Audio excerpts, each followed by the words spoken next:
ఏంటి బావా ఇక్కడికొచ్చావు? ఆ మాట నేను అడగాలి. నువ్వు ఇక్కడికి ఎందుకు వచ్చావు? నీకు వాడికి ఏంటి సంబంధం? ఏం మాట్లాడుతున్నావు బావా? నాకు అతనితో ఏంటి సంబంధం? Stop లైంగ్ hero. నేనంతా చూసే మాట్లాడుతున్నాను. నువ్వు అసలు ఈ హాస్పిటల్కి ఎందుకు వచ్చావు? అతనితో ఏం మాట్లాడావు? వాళ్ళ మీద ఎందుకు చేసుకున్నావు? అసలేం జరుగుతోంది ఇక్కడ?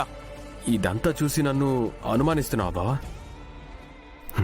అసలు నేను ఈ హాస్పిటల్కి ఎందుకు వచ్చానంటే ప్రీతి ప్రెగ్నెన్సీ ఇష్యూస్ వల్ల మాకు పిల్లలు కలగలేదని నీకు తెలుసు కదా బావా.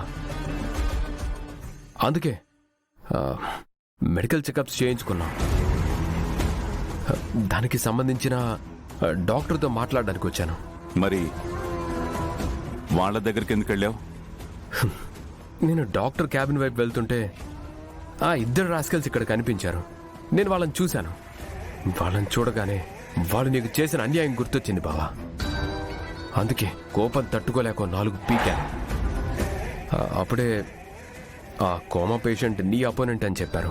అందుకే వాడికి కూడా స్ట్రాంగ్ వార్నింగ్ ఇచ్చాను. అంతేగాని మన ఫ్యామిలీకి అన్యాయం చేయాలనుకున్న వాళ్ళతో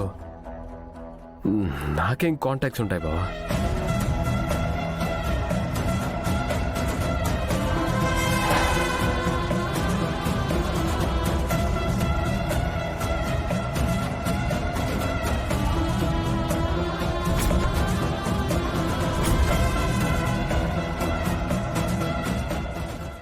అయినా నువ్వు కూడా ఏంటి బావా?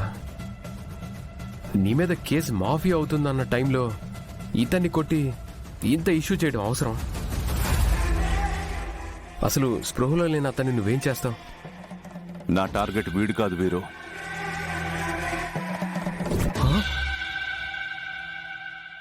ఏమైంది బావా? ఒక్క నిమిషం వీరు.